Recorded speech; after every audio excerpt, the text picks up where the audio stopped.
গরমের সময় বাইরে কাজ করতে সকলেরই কষ্ট হয়, এটা আমরা সবাই জানি। তবুও তোমরা নানা রকমের নেগেটিভ কমেন্ট করে থাকো, কে ফুড ব্লগ করতে গিয়ে ফ্রিতে খাও, কার টাকা, মানে আমি কারোর পায়ের তলা চেটে দিই, পায়ের জুতো চাটা, বা ফ্রিতে খাওয়া, অনেক অনেক অনেক নাম, মানে এখন ঠিক আমার ঠিক মনে পড়ছে না, যেহেতু আমি রান্নার দিকে এসেছি। তো যাক, ছাড়ো ওই কথা বাদ দাও। তো আমি এখন একটা ফুড ব্লগ করতে চলেছি, মানে ফুড ব্লগ নিজে রান্না করে করব। বাইরের খাবার খেয়ে খেয়ে একঘেয়েমি হয়ে গেছে, তাই ভাবলাম যে একটু হাক্কা নুডলস বানাই, এবং সেটা দেশি স্টাইলে। ছোটোবেলায় আশা করি সকলেরই মারা আলু দিয়ে চাউমিন বানাতো, আর এখন তো চাউমিন আমরা বলি না, নুডলস বলি ইংলিশে। তো সেই কারণে ভাবলাম যে এই হাক্কা নুডলসটাকে কেননা দেশি স্টাইলে বানিয়ে খাওয়া যায়। তো এখানে সব কিছু তৈরি দেওয়া আছে, দেখো মেথড দেওয়া আছে, কিন্তু আমি এরকম করব না, আমি একদম দেশি স্টাইলেই হাক্কা নুডলসটাকে তৈরি করব। আর তার জন্য আমি নিয়ে নিয়েছি আলু, পেঁয়াজ, আর আমার ডিম চলে যাচ্ছে। দুটো ডিম নিয়েছিলাম, তো এই দুটো ডিম দিয়ে আমি তৈরি করব। তো চলো তৈরি করা যাক। তো প্রথমে আমি হাক্কাটাকে জলে সেদ্ধ বসাবো। তো চলো দেখো। তো নুনটাকে আমি আগে জ্বালিয়ে নিই, তারপরে হাক্কা নুডলসটাকে কেটে নেব। প্যাকেটের ভেতরে নুডলসটা দেখতে পাচ্ছ খুব মোটা মোটা টাইপের।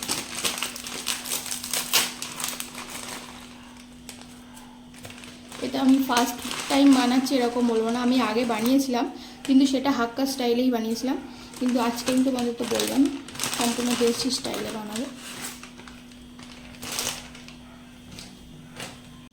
এবার এতে আমি একটু সাদা তেল দিয়ে দেবো, একটু বেশি করেই দেবো সাদা তেলটা, যাতে জড়িয়ে না যায়। আর একটু দিয়ে দেবো নুন। নুনটা হচ্ছে আমার এইটা হচ্ছে ব্ল্যাক সল্ট, বিট নুনটা আমি একটু বেশি ভালোবাসি, সেই কারণে একটু বিট নুন দিয়ে করবো এইটা। এবার এটা 5 মিনিট সেদ্ধ হবে। তরকারিটা আমার সেদ্ধ হয়ে গেছে, আমি এবার কড়াইতে সাদা তেল দিয়ে দেবো।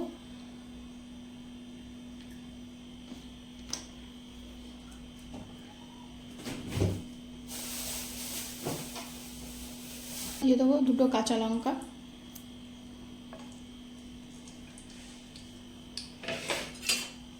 এবার এক এক করে আলু দিয়ে দেবো।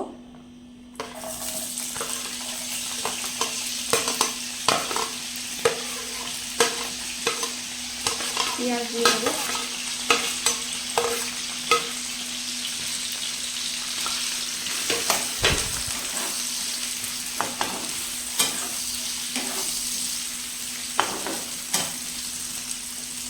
এরপর দিয়ে দেবো নুন আন্দাজ মতো দিয়ে দেবো তোমরা। একটু হলুদ গুঁড়ো দেবো,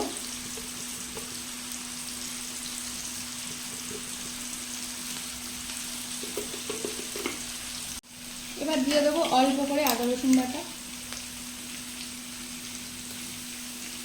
সামান্য একটু আদা রসুন বাটা দিতে হবে, যেহেতু যতই বলি দেশি স্টাইল, কিন্তু এটা হাক্কা তো, তাই এতে একটু দেশি মানে আদা রসুন বাটা দিলে টেস্টটা ভালো হবে।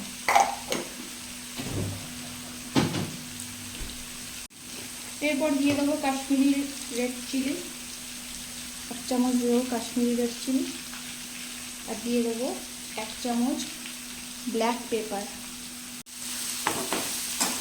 এটাকে ভালো করে ভেজে নেব।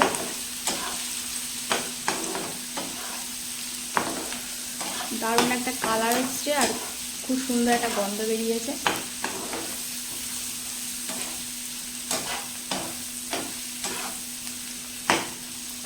আমার ভাজা হয়ে গেছে, এর উপর আমি দিয়ে দেবো ডিম।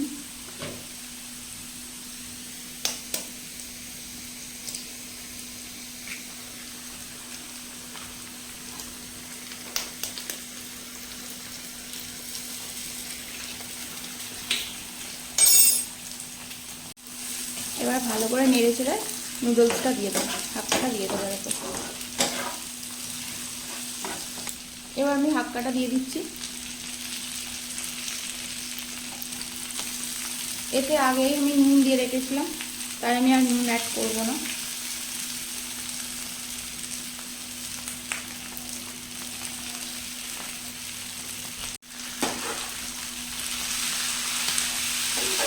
তো আমার হাক্কা হয়ে এসছে, তো নামানোর আগে আমি একটু অল্প চিনি দিয়ে দেবো।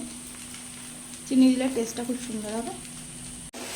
চিনি দেওয়ার পর ভালো করে একটু মিক্স করে নিতে হবে। তো দেখতে পাচ্ছ বন্ধুরা, আমি রেডি করে ফেলেছি আর খেয়েও দেখেছি, খুব ভালো হয়েছে। তো তোমাদের সামনে আমি দেখাচ্ছি না, কারণ প্রচুর ঘেমে গেছি, প্রচুর মানে বিচ্ছিরি অবস্থা। তো তোমাদের যদি ভিডিওটা ভালো লেগে থাকে, আর হ্যাঁ বলে দিচ্ছি, যদি তোমাদের ভালো লেগে থাকে তো তোমরা অবশ্যই কিন্তু বাড়িতে ট্রাই করে আর আমাকে কমেন্টে জানিও। আর যদি আমার ভিডিও তোমাদের ভালো লাগে, ফেসবুক পেজ ও ইউটিউব চ্যানেলটাকে অবশ্যই তোমাকে কিন্তু সাবস্ক্রাইব করে দিও। ইউটিউব চ্যানেলটাকে অবশ্যই সাবস্ক্রাইব করো, কারণ ইউটিউব চ্যানেলের সাবস্ক্রাইবার অনেক কম। তোমরা প্রচুর ফেসবুকে ফলো করেছো কিন্তু ইউটিউবে কেউ সাবস্ক্রাইব করোনি। তো প্লিজ ইউটিউব চ্যানেলটাকে প্লিজ সাবস্ক্রাইব করো। তো সকলেই ভালো থেকো, সুস্থ থেকো, টাটা।